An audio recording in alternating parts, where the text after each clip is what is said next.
Hey, I'm Mark Goodman. And I'm Alan Light. On today's podcast, in celebration of International Guitar Month, Pete Townsend of The Who will join us. Pete went deep with us into his relationship with the guitar and with music in general, the new Broadway version of Tommy. He clarified the status and the future of The Who, and much, much more. Sound Up with Mark Goodman and Alan Light, the only music podcast that matters. Get it on Pandora, Spotify, Apple Podcasts, or wherever you get your podcasts. Yo, check this out. This is Chuck D. And keep it locked. You are tuned into The Library. The Lies Are Buried with Tim Einico. Right here, right now, rapstation.com. Here it comes. Since the far-off days when man first heard a scratchy noise on a cylindrical drum, accompanied by staccato human tones, it has been his aim to add breadth and depth, to give realism and spaciousness, and even where it applies, to convey actual movement. Intro, I start to go, my rhymes will flow, so get up and dance, cause Kane said so. If you were lounging around, it's time to get up. Pardon my expression, but I'ma tear this shit up. I'll appear right here and scare and dare, a mere musketeer that would dare to compare. He's a Grammy Award-winning rapper, a member of the Juice Group, a hip-hop god, and one of the most influential rap artists ever. He's Big Daddy Kane, and he joins me on The Library with Tim Einico on rapstation.com. Big Daddy Kane, thank you so much for joining me. Glad to be here, man. Glad to be here. So let's start from the beginning, the way beginning. You grew up listening to music your parents loved. Your parents listened to artists such as Teddy Pendergrass, the Isley Brothers, Marvin Gaye, Al Green, and Johnny Taylor. So I was always curious, what drew you to hip-hop music and culture? And did you ever actually try or attempt to become a soul singer? Not really. I mean, like, when my pops would go to work, I would, sometimes put his clothes on and get in the mirror and pretend to be singing Marvin Gaye songs, but I don't really have the pipes to be a singer, man. And then what kind of initially drew you to, I guess, the hip-hop culture and rap music? Well, I mean, it was the new thing in the streets, and, everybody was pretty much taken to it like water, man. So it was something that I thought was new, innovative, and, I enjoyed it. Mm. So, I mean, I just took to it. Cool. You said I know you said in past interviews that what you feel what caused artists today, artists have become lazy with their lyrics because they don't really have the love for the music, and they're basically kind of making music to sell albums. So you obviously started your career at a time when no one really knew if you could make money off of rap music, right? So did you have a backup plan at all? And how has your passion for doing the music changed from when you first started? Well, my backup plan was to go to college for engineering. I was going to, go to Adelphi College to take up engineering. But, it was like, honestly, at that time, I saw artists like Grandmaster Flash in the Furious Five, flossing a lot of jewelry and stuff. I thought there was money in it, but that just wasn't my focus. My focus was just really to be, a dope MC. You famously wrote lyrics for artists such as Biz Markie and Roxanne Shante. When you write for a different artist, how important is it for you to know the artists? Personally, I mean, do you feel that you're using them as a vehicle to express what they would express, or are you using them as a vehicle to kind of express what Big Daddy Kane would express? I think it's very important to know the artist. Like when you take Biz, for example, the stuff I wrote for Biz was in Biz style. Biz would come to me and say, "Yo, I need something like a zicka zicka zicka zicka zicka zicka zicka." And, he would show me the pattern of the flow, and I could put it in his style. Now, with Shantae, I really wanted to write in her style. I wanted to really put it in that Roxanne's Revenge type of style, just making it super lyrical. But the label wanted me to put it in my style, which I knew wasn't going to really be comfortable for her because now she would have to go a lot faster than she's accustomed to going. And I mean, even though Have a Nice Day and Gone Girl did good for her, I just think that they could have been even better had they just been in her style where she was in a comfort zone doing what she do, as opposed to trying to sound like me. Right. Was it harder for you to write for a female artist versus a male artist? No, not at all. It wasn't hard. I mean, because I mean, Shantae is, she's family. I've known her since when I got down with them, and I mean, Shantae is one of those artists that don't really have no boundaries. You know, it's not like I would have to say, okay, well, that's a little too vulgar for her, or well, that's a little too masculine for her. Shantae is known for having a raunchy mouth, so it's like I didn't really have to limit myself, with writing for her. And that goes to what you were saying about how important it was for you to know, obviously, the person you're writing for, because you know the limits, or you know that you could be unlimited. In 1987, you debuted your single "Raw," and you seem to have created, from all the talk and all the interviews, you obviously created this track with a purpose. So for you, how many drafts did you write before you knew that the mission of this track was completed? And then, is this your favorite track in your career?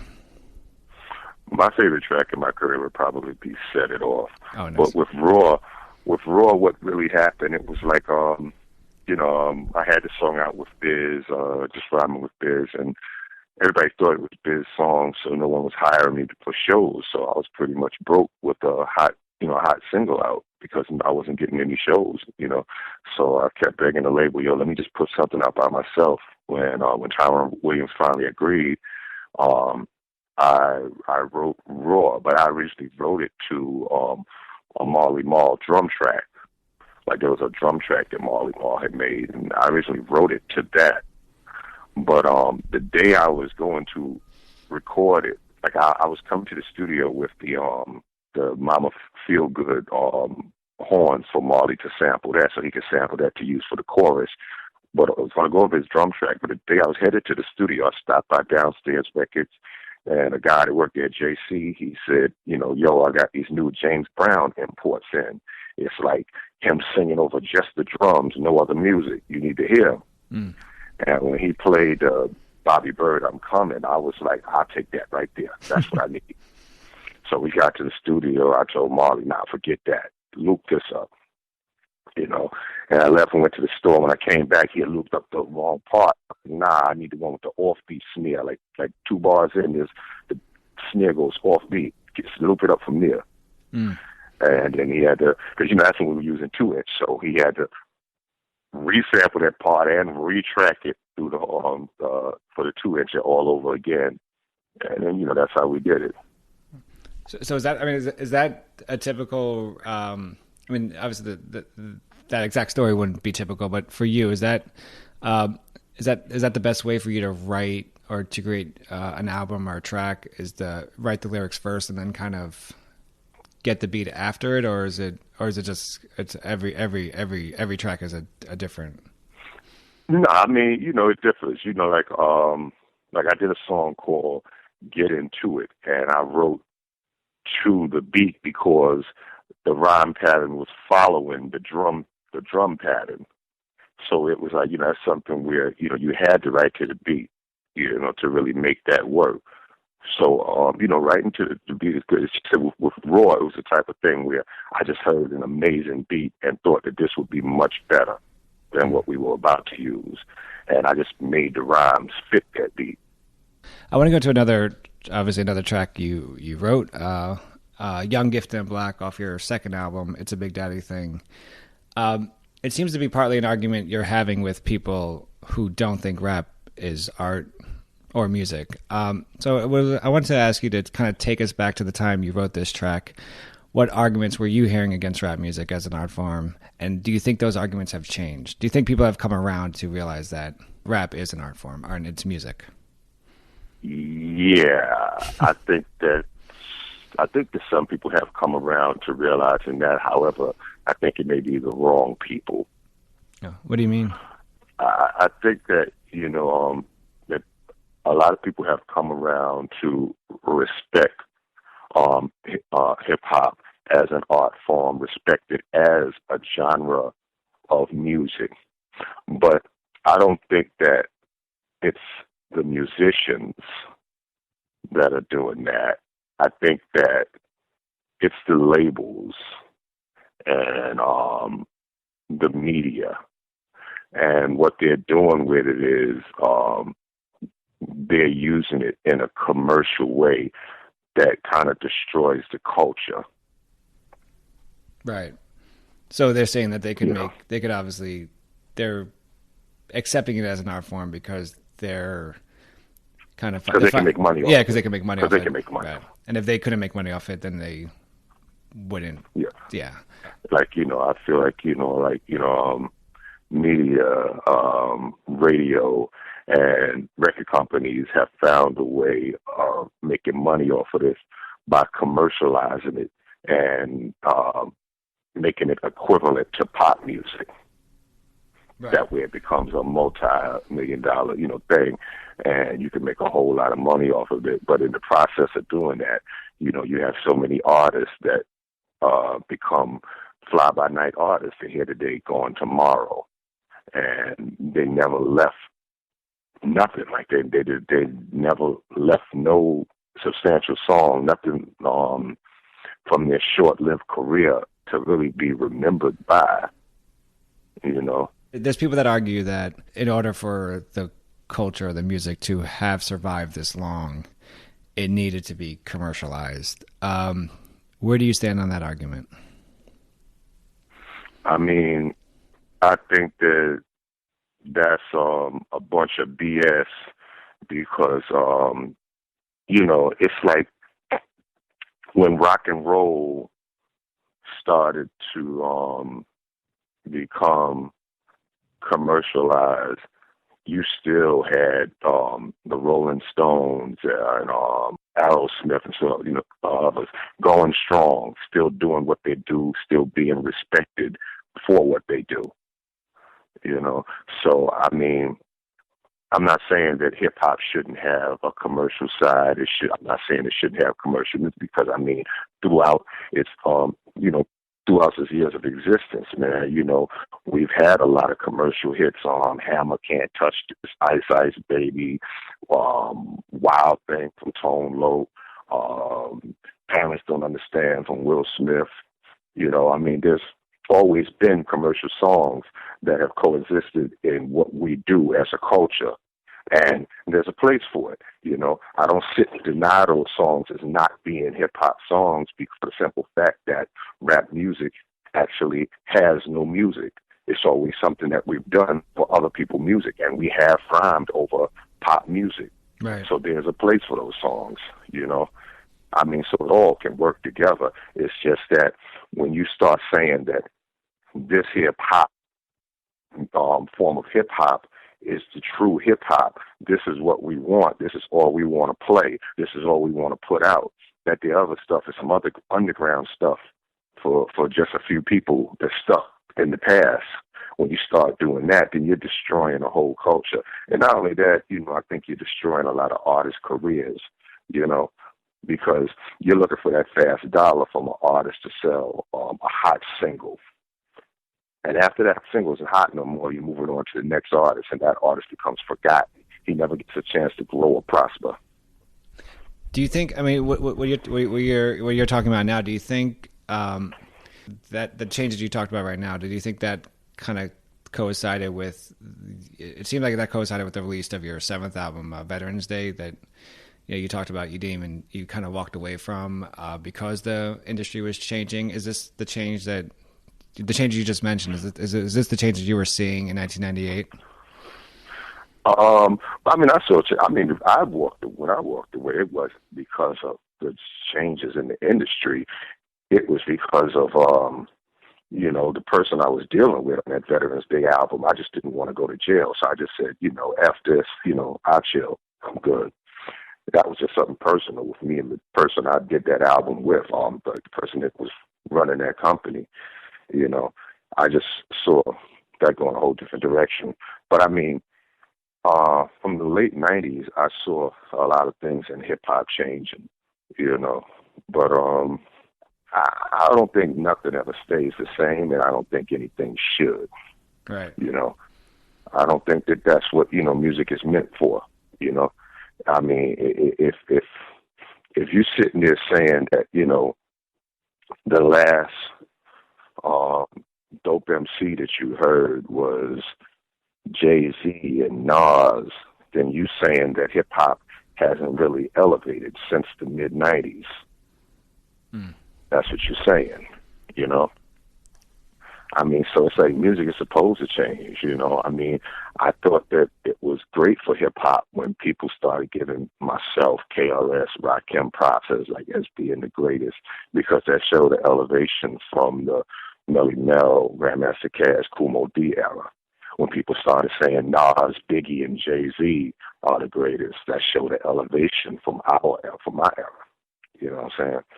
So it's like music is supposed to change, supposed to take it to the next level. When it got to the point where people were, not really sampling anymore, things like drum program, using a lot of instrumentation.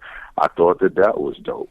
But for one, it puts more money in the artist's pocket because you don't have to pay all that sampling costs. Right. But and it's also elevating music. It's taking it to a higher level. So, I mean, change is good. It's supposed to happen, I just think that it's a lot better when it happens the right way for the right reasons. Right way, meaning that music gets to grow and expand. Right reasons so that artists can be successful and have a future. When I interviewed Akumo D, he talked about his beef with LL Cool J and how it was falsely reported by media as the old rapper jealous of the new rapper. And he kind of said that the real beef was what LL was representing at the time versus what like him and Public Enemy and KRS were kind of doing in terms of being more socially empowering in their rap music. For you, without getting into any side of that beef, how are you able to? I mean, something that I think was really admirable about your career and currently and still is that you were able to balance being a rap activist and the quote unquote ladies man of rap, right? So how are you able to balance both those sides, and then kind of what advice could you give to an MC that is struggling with that balance? Well, I mean, it's like, honestly, it's about being you and doing what you believe in, speaking on whatever it is that you believe in. I mean, the same person that made What's Going On made Let's Get It On. Right. You know what I'm saying? So, I mean, if you believe in unity, you believe in, brothers, having something positive to say or, some uplifting message, then speak on it. You believe in, love and sex, speak on it, I mean, it doesn't make you a hypocrite to speak on both because you talk about what exists in the world. You know what I'm saying? People struggle in the world. It's hard for people to find jobs in the world. But at the same time, people have sex. So it's all part of life. Right. In your career, you've you hung out with a lot of people that influenced you growing up. You mentioned Quincy Jones, Barry White, to name a couple. Which of these people, when you first met them, were you the most starstruck from, and what was it like? Barry White. Oh wow, what was it like when you first met him? I was standing there, catching them, from my peripheral view, just catch him from the side, so he wouldn't see me staring, but just fascinated, yo, I am at a cookout at Quincy Jones' house with Barry White. I'm in the same backyard as Barry White. I cannot believe this, man. And finally, someone brought us over, introduced us, we talked and everything, and he was just cool. Then when we was leaving the cookout, when I got into my car and turned the ignition on, I was listening to his a Barry White cassette. Yeah, that's how far back it was. I was listening to a Barry White cassette, and he heard it, and he just pointed at me, ha ha, sure you're right, Kane. Wow. And then I was like, yeah, man, I've always been a big fan. He was like, well, we need to do something. And maybe 2 weeks later, I got the call from Alonzo Brown, who was working at A&M at the time. When you did a track with Barry White, I mean, how much, I guess, doing a track with one of someone who influences you, how much pressure do you put on yourself to kind of deliver? It wasn't no pressure at all. I knew the perfect person to do it. This guy, Andre Booth, who, had already played on the To Be Your Man joint that I did with Blue Magic, and The Day You're Mine from the Long with the Kane album. With those songs, he was the type of dude where you had to tell, okay, too much. That's a little too much for hip hop, because he would be trying to make it a full blown 48-track R&B production.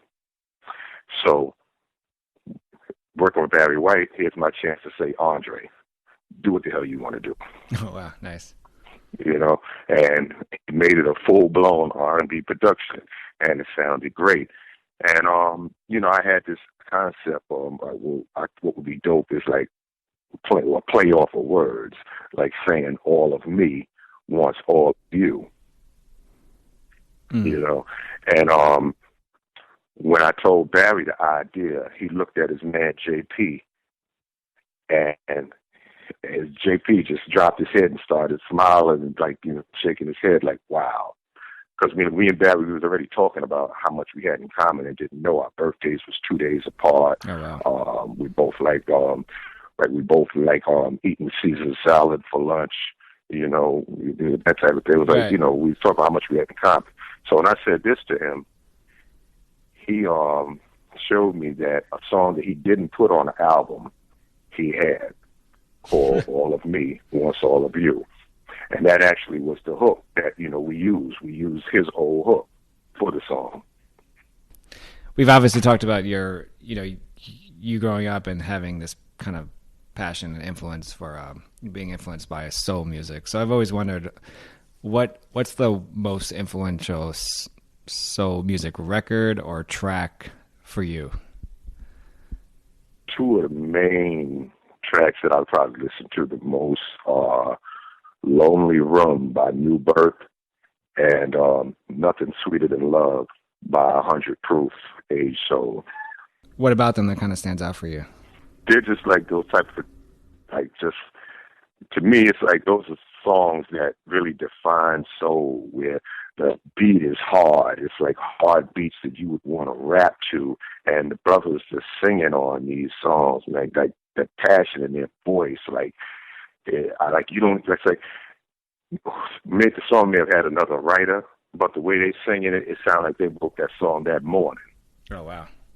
The passion that you hear in their voice in these songs, and then the arrangement. The way that the music is arranged, the changes, and how it transcends and everything. It's just crazy, man. Especially Lonely Room. I have a few more questions about kind of your career and talk about what's the future for Big Daddy Kane. But I have two questions that from stories I've heard from Gary G. Wiz of the Bomb Squad. He told me that he heard that Rhyming with Biz was recorded through headphones. So the question is that true? And if so, why did it happen? No, we didn't record through no headphones.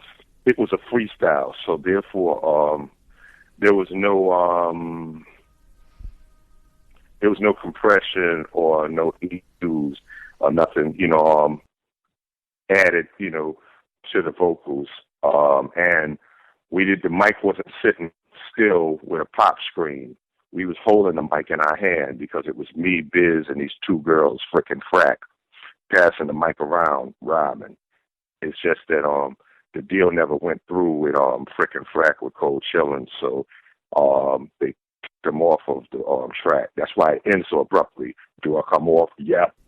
Because afterwards I was passing the mic to Frick, and before it could get to that, they just cut it. Gary G. Wiz of the Bomb Squad also remembers.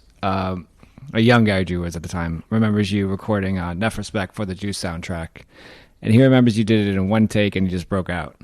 Can you tell us about this recording session, and did you know going in that you would just nail the track on one take?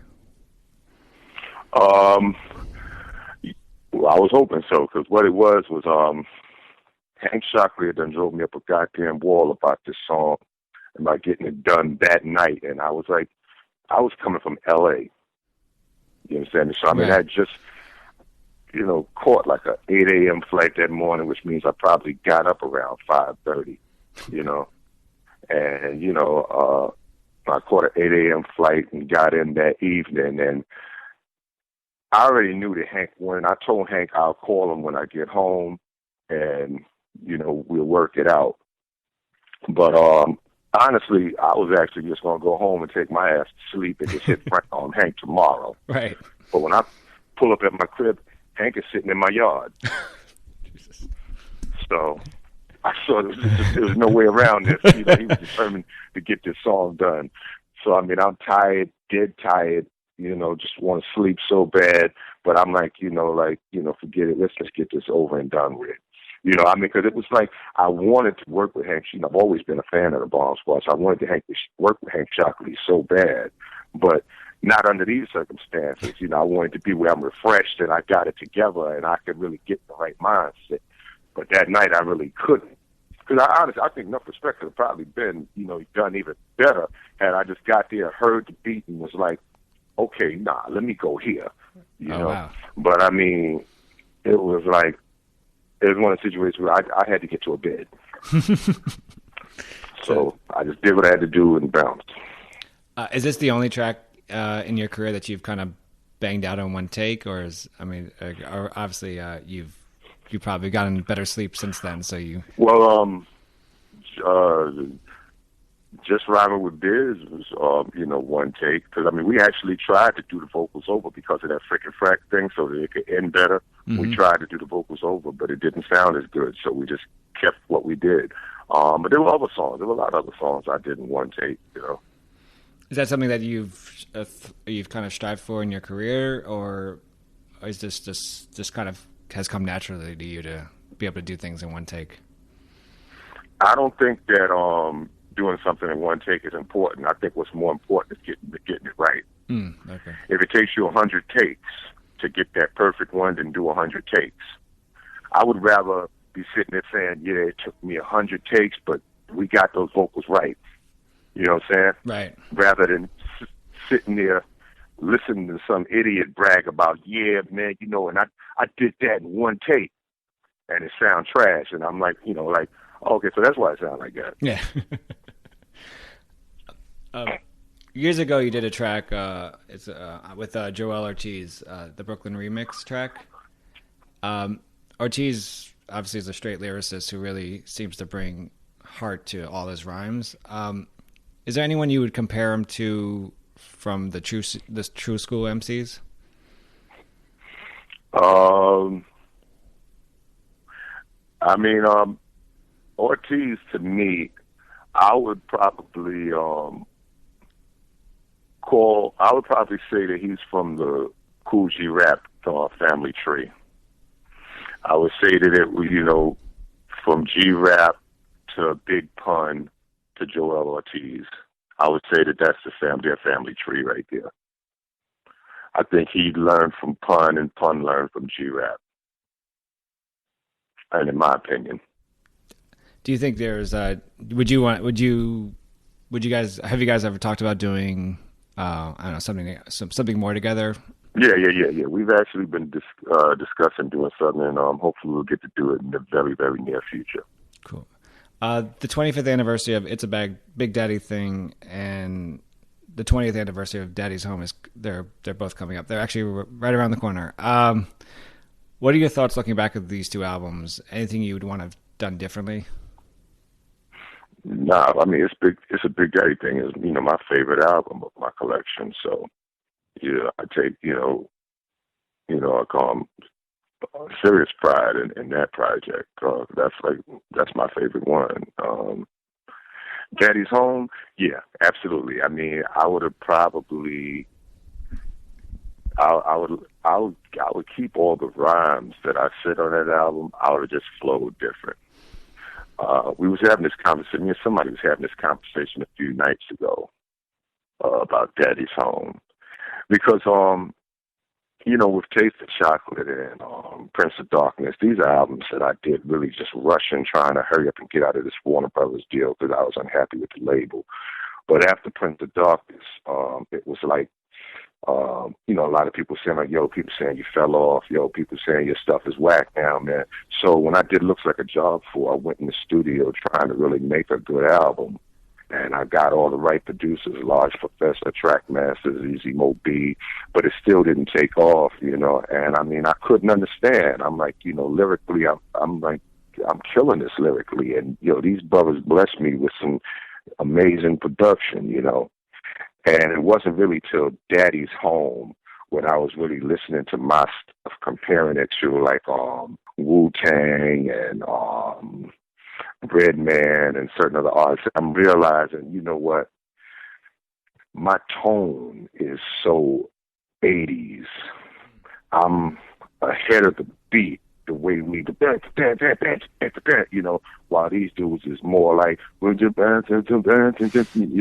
like the flow is a lot slower. I'm like, I think this is what I'm doing wrong. I'm flowing wrong. Like I sound like one of the old dudes. And that's when I started, like, hanging with a lot of, cats, getting the ciphers with my boys over on Prospect in Brownsville, getting in ciphers with them. Cats I knew out of Brevoort's Projects Coordination, getting a cipher with the younger generations, spitting with them, and I adjusted my flow differently. And I think it shows on Veterans Day. You listen to Veterans Day, my flow is a whole lot more tighter and more sync with what was going on in that era. So that was like, like with Looks Like a Job 4 and Daddy's Home, those mistakes I made, my flow wasn't right. So if I could change anything on Daddy's Home, it would be my flow. When you do something where you have to change your flow, does that cause you to write differently? I mean, that's what I'm asking is, when you're changing your flow, are different lyrics bound to come out from if you have? It causes me to write differently because now, for me to slow my flow down, I'm gonna have to use less words. Mm. Right. Because I'm used to putting a whole bunch of words in one line. Right. You know what I'm saying? We're like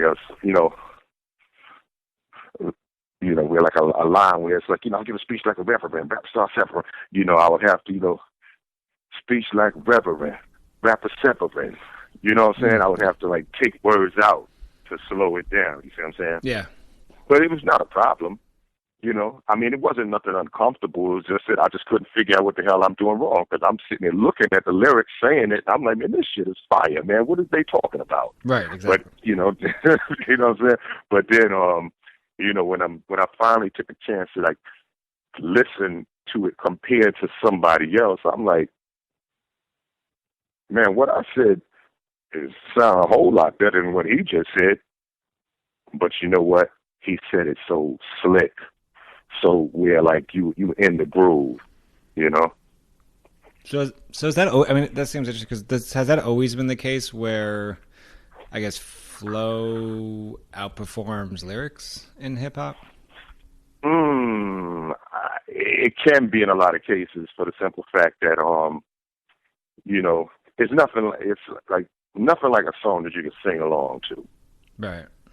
Right.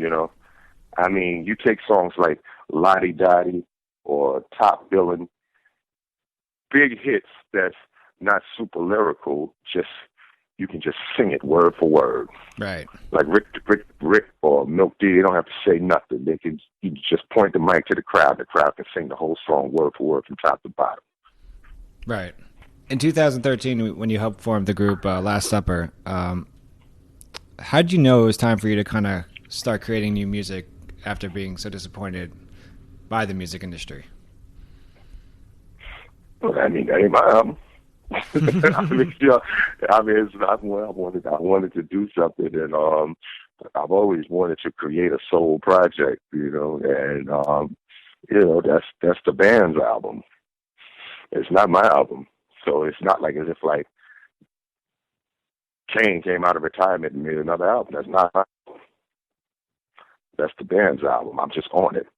And I mean, that's something I've been doing. I mean, I did the joint with Game. I did a song called "This Is How We Do" with Snoop. That UG joint next up. You know, I'm the Joel Ortiz joint you just mentioned. I mean, I've been featured on other artists, you know, songs. You know, I don't have a problem with doing that. You know, you call me about, you know, doing a verse, I'm there. Let's do it. But sitting down trying to create some 10, 12, 15 Kane tracks, I anytime soon. What's the future for Big Daddy Kane? Hopefully, Big Daddy Kane will be sitting behind a desk doing something productive in the music industry or film industry where, you know, I don't have to be, you know, running around, you know, jumping up and down on stages and stuff as much, you know. But that's the future. I mean, don't get me wrong. I love performing. That's pretty much the only thing in hip-hop that I still have a serious, strong passion for. I love performing, you know. And, I mean, I love, you know, getting together with young artists that you know, that's flames, you know, and doing, you know, music with them, you know. Matter of fact, I just did something on Saigon's new album. Oh, you wow. know, I love doing stuff like that, you know. Hip hop god, legend, Big Daddy Kane. Thank you so much for taking the time to talk to me in the library with Tim Einenkel on rapstation.com. You got it, my brother, and the pleasure is all mine, and much respect, you guys. Keep up the good work. And when that individual comes, I make no apologies for what I'm about to say. Rough, rugged, and real, you're on standstill to obey your case, so let the man build. Words of rapture that you have to capture, and I just slapped ya with a handful of literature. This dope, deaf, fresh, hype, choice, smooth, and raw. Rappers I replace, rub out, and erase. Competition, you must be on freebase, smoking or joking, bound to be broken. Now get your damn hands off the mic that I'm choking. Cause I got a stranglehold. You're still cold on parole for the role you stole. Rhymes that you yell out, but you did sell out. Crossed over, lost over here, now get the hell out. I'm not a pop star, rock and roller. I'm a rebel, blessed, able to hold a mic like a hammer and drop grammar, treat a rapper like a wrestler and body slam them. Those who dispute get treated just like a prostitute. They get the boot and played like a flute, so just play mute.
Hey, I'm Mark Goodman. And I'm Alan Light. On today's podcast, in celebration of International Guitar Month, Pete Townsend of The Who will join us. Pete went deep with us into his relationship with the guitar and with music in general. The new Broadway version of Tommy. He clarified the status and the future of The Who and much, much more. Sound Up with Mark Goodman and Alan Light, the only music podcast that matters. Get it on Pandora, Spotify, Apple Podcasts, or wherever you get your podcasts.